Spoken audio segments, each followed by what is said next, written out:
Okay, so why don't you work on this for a few minutes on your own?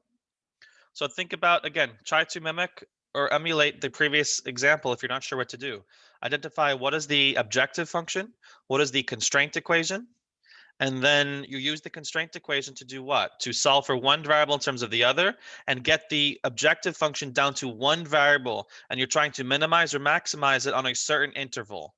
That's the non-calculus portion. Then the calculus portion is, we'll now take the derivative, find your critical points, possibly do a sign chart for f prime, right? You to actually justify why you actually do have a min or max, because the min or max might not exist in the first place. So I'm going to give you, let's try to get as much done on the problem as possible. I'm going to give you, say, 5.5 minutes to get as much done on the problem as possible. And you're welcome to ask questions as well, obviously.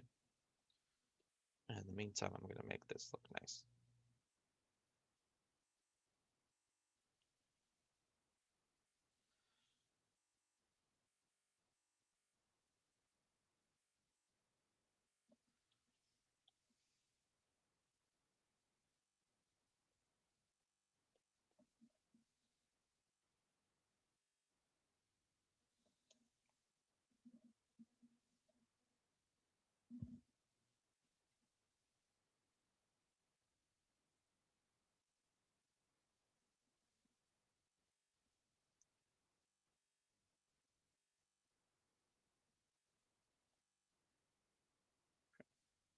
So objective function, constraint.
Getting my PS5.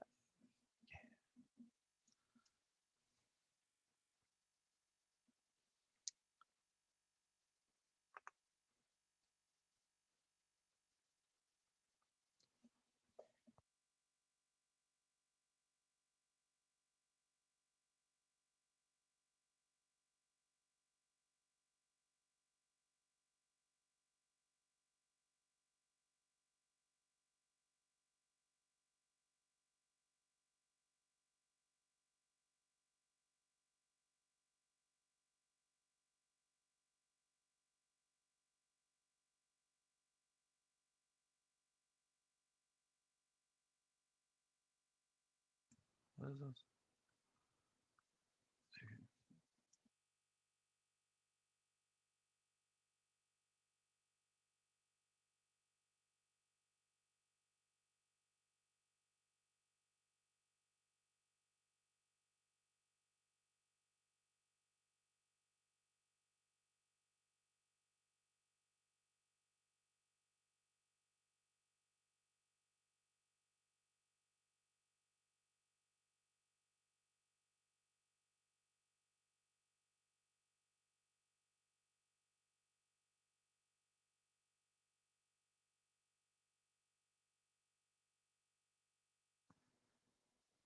Justin, you got the whole problem?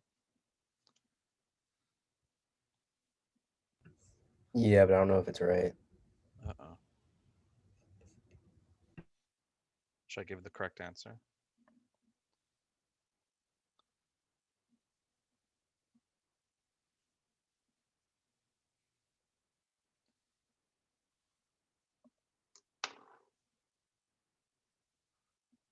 The dimensions of the tank should be R equals 10 and H equals 20.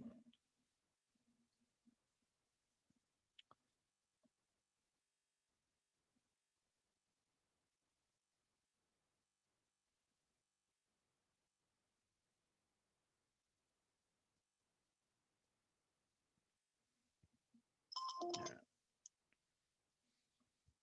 So that's my friend calling about a PS5. Target sent him 2 by mistake, so I'm gonna take his second one. So I might get a cough in the middle of class in a few minutes, but have to cancel the rest of class. Sorry. Bye. See you Tuesday. Um, okay, so let's look at this. So I kind of outlined the general steps. I think these are pretty good general steps for any sort of optimization problem. So if you want to copy them down, there might be some exceptions. You know, every optimization problem is a little bit different. So let's talk about this first, and then we'll go through all the details. So what did you get for the objective function? Let's see what people think. What did you write down for the objective function? So that's going to be some function, right? F. What did you write down for that?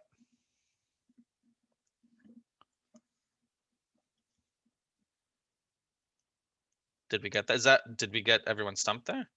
The surface area equation? Okay, good. Right, the functions, the problem says find the smallest possible surface area. So the objective function is going to be, actually, let me kind of put these over here, and I'll write down the answer here. So the objective function, so we want to minimize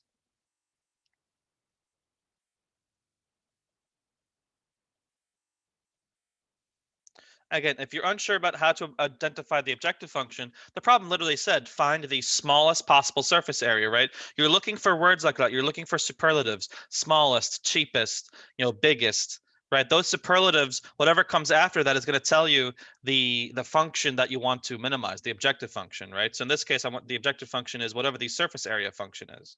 And that's a function of 2 variables. So that's going to be the function a of r and h and whatever formula I gave you, right? 2 pi should be 2 pi r h plus 2 pi r squared, right?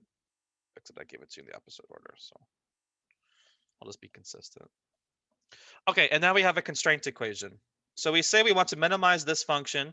Let me write down again objective function to remind you of that term. And we say subject to a constraint. Subject to the constraint. And now who wants to write down the constraint for us?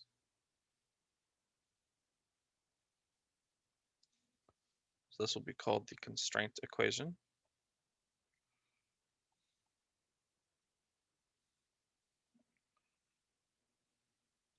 So let's see. So Simran has, so Ayana has the volume formula, but it's not really V equals pi r squared h, Ayana, right? Because V is 2000 pi. So make sure you actually replace V with 2000 pi. So the constraint equation is 2000 pi has to equal pi r squared h. Okay, so good. So we got the objective function and constraint equation. All good. Now, question. What is the role of the constraint equation? Do I take the derivative of the constraint equation? When do I do the derivative of that? It's like related rates, right? If I have an equation, now I take the derivative of everything. Is that correct? Jacqueline, you're shaking your head. I see that. Jacqueline wrote h equals 2000 over r squared. So let's see. Ayana says no. Put in terms of variable and substitute. Simran says after setting the equation equal to one variable, then you take the derivative. Okay, so let's be very clear about what's happening. So everyone is basically saying no, I was describing something wrong. That's correct, right? We do not take the derivative of the constraint equation. That's actually a common mistake I see sometimes. Students will take the derivative of just everything in sight because they think, oh, it's calculus, just take the derivative of everything. No, the constraint equation, we are not taking the derivative of this equation. That would make absolutely no sense. The role of the constraint equation, as the ladies in chat have said, is only to reduce the objective function from multiple variables to one variable. That is the only role of the constraint equation, to eliminate variables algebraically. So what did I write? How did I write this in the chat? Okay, so solving for, it doesn't matter whether you solve for h or r, right? So I'm going to use my constraint equations to solve for one variable in terms of the other. I'm just going to solve for h in terms of r, because I think that's the easiest. Because if I do the other way around, I have to take a square root, right? I don't want to deal with square roots. Oops, I have two ofs.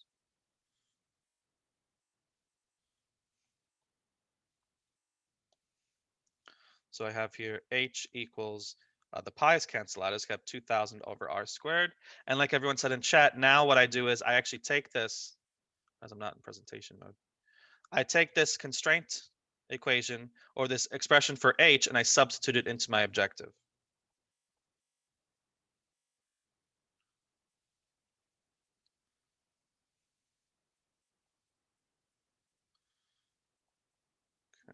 So instead of a r h, h is now 2000 over r squared. So let's see, can I get this? Yes. So the original objective is at the top of the screen. So everywhere I see an h, I just have to substitute 2000 over r squared.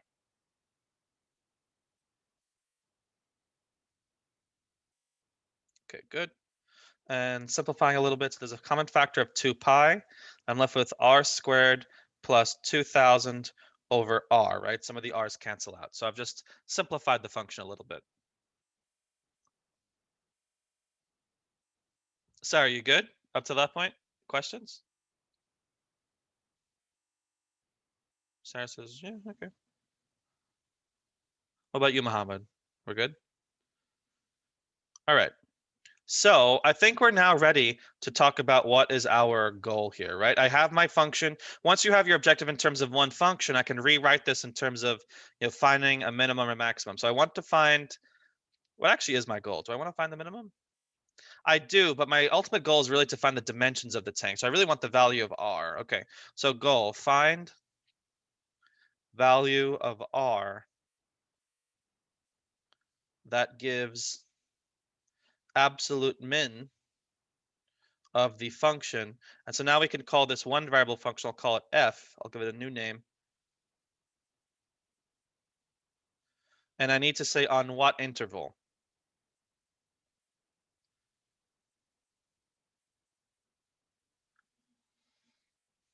Okay. So I have two questions. So first of all, so Thomas, forget about the context of this problem, right? Forget about it.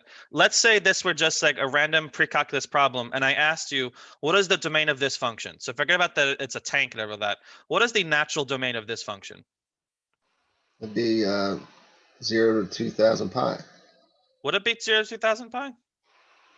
I think you're not forgetting the context. I think you're trying to think about the context. Karen says 0 to infinity. Is the domain of this function naturally 0 to infinity? Negative infinity to infinity? Not quite. So this is just a normal pre-calculus problem I'm asking you right now. What is the natural domain of this problem? Oh, not of this problem, of this function. Again, I'm not asking you for this problem. I'm asking you in general, if you had no context, this was not a tank, this was not an optimization problem. I just asked you, what is the domain of this function with no context whatsoever? So let's see. So Jacqueline says negative Arcane infinity to equals 0. 0. Right, 0 to infinity, right? All real numbers except 0. But now I'm asking, what is the domain for this problem? So what is the context-specific domain?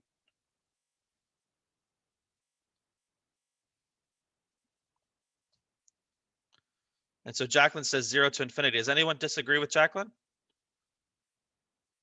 Ayana says 0 to infinity. Jacqueline says 0 to infinity again. Does anyone disagree?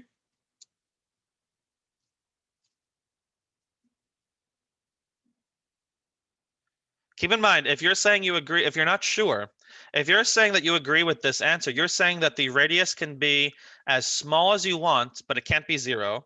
And you're saying the radius can be as big as you want, like as arbitrarily large. Like radius can be literally 1,000,000. Is that right?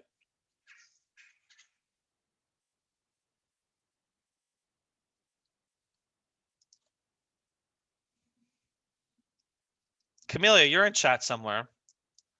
Camelia, what do you think? Do you agree with that? That the radius really can go from 0 to infinity? Yes, you do? All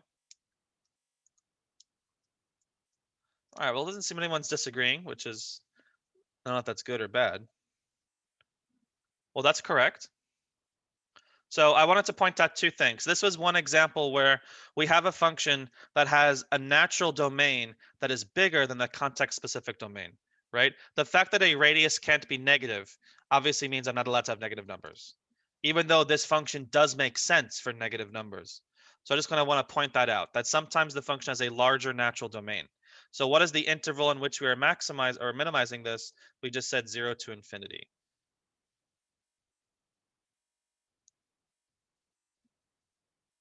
Usually some people say that the radius can't be bigger than 2000 pi, or the radius can't be bigger than 2000. So I'm very surprised that no one thought one of the answers was one of those things.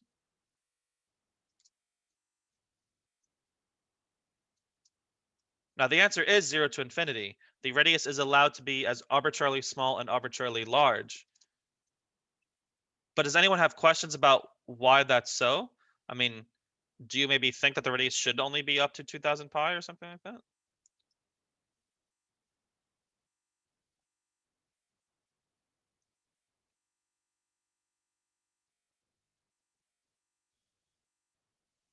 So just to make it clear, yeah, I'm not sure whether everyone does agree or disagree.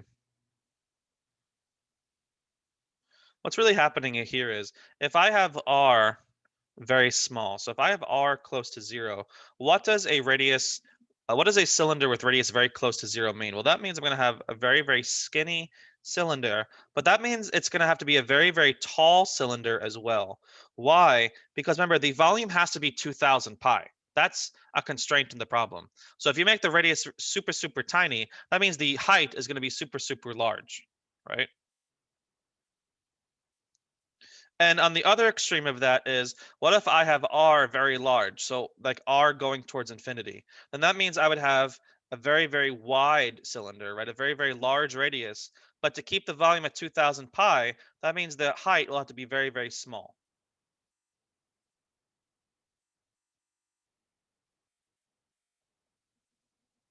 Now, what would you say about the surface area for these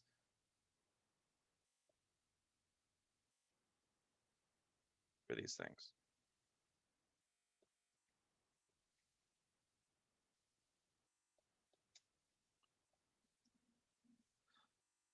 So Mohammed, do you think the surface area for these two extreme cases, what do you think? Well, I mean, I'm not asking you to compare these. Do you think the surface area is small, large? What do you think? I would say they're the same. Oh, I'm not asking whether they're the same. I'm asking whether they're small or large. Large. Yeah, the surface area for both of these is very, very large.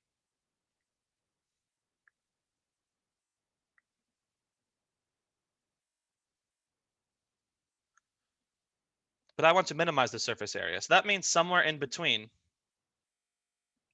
there must be some kind of like a Goldilocks cylinder, right? Actually, it almost looks like the one I drew, right? A cylinder that's kind of just right nicely in between, right? The radius and height are not too big, not too small, and so then the surface area ends up being just right at a minimum. So that's what's actually going on here. I want to minimize on an interval. What do? I take my derivative, find the critical points, and we know all that, right? Okay, so let's find that. Find the critical points.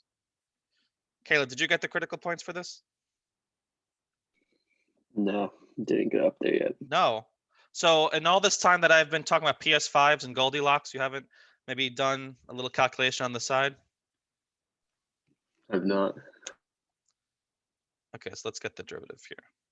So the derivative is 2 pi times 2r minus 2000 over r squared.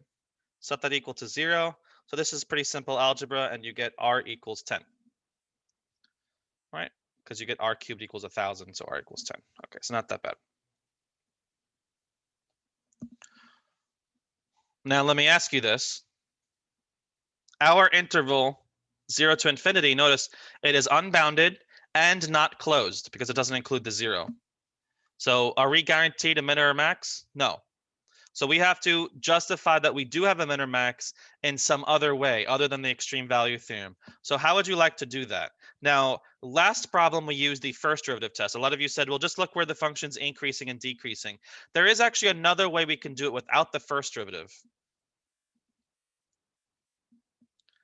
Does someone remember a different way? We did cover this in the last two lectures, 4.3 and 4.4.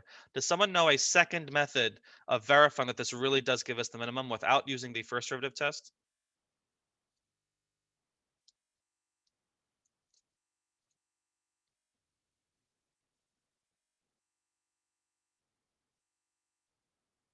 Uh-oh. Did we all forget? How about this? Well, it has to do with the second derivative. So let's call on someone. Yeah, something with concavity. Caleb, since you were so generous to volunteer. Concavity. If we're looking for, we want this to be what? We wanted this to be a minimum of the surface area, right? So if we want this to be a minimum of the surface area, what are we hoping about the concavity at r equals 10? Well, Simran just saved you. Concave up. That's right. If I'm looking for a minimum at r equals 10, that means I better have a concave up function. Not down then up. You're thinking of the first derivative. The first derivative is negative and then positive. I'm talking about the second derivative. The second derivative is positive here, right? Because it's concave up. So let's look at that. So let's look at the second derivative. So observe, right? When you get older too, you can use fancy words like this. Observe that f double prime of r is equal to, if I take the second derivative of this, I get 2 plus 4,000 over r cubed. And the nice thing is this is positive, which is positive for all r greater than 0. As long as r is positive, this second derivative is also positive. So I can conclude, so f of r is concave up on 0 to infinity. And if I have a concave up function, that means I must have a local minimum, which, so r equals 10 gives a local minimum. So what I just said about the second derivative, this has taken the place of the first derivative test that we did in the previous example. So since there's only one critical point,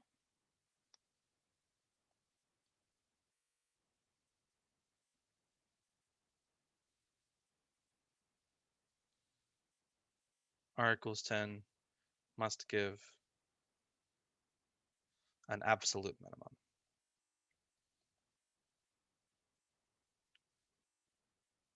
Okay. And we wanted the dimensions of the tank. So let's just actually put those. So the dimensions of the tank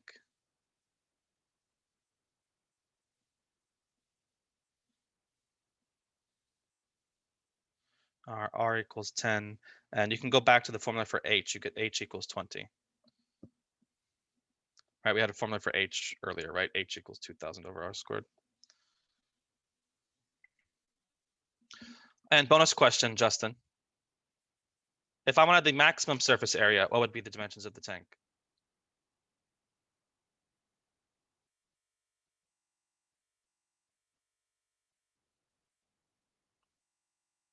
Ooh. Tricky, tricky. Is there no max? There's no maximum, again, right? Go back to our diagram, right? I mean, this is the intuitive explanation, right?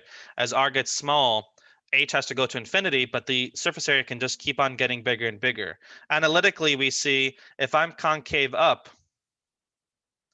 at r equals, this function is concave up for the entire interval 0 to infinity. If there were a maximum somewhere, it would have to be concave down near that point, but it was never concave down. So there's no maximum. So if you want to make a bigger surface area, just make the radius smaller or make the radius bigger. That's it. Right? Just make the radius as big as you want. You keep on getting a bigger and bigger surface area. So fun problems, right?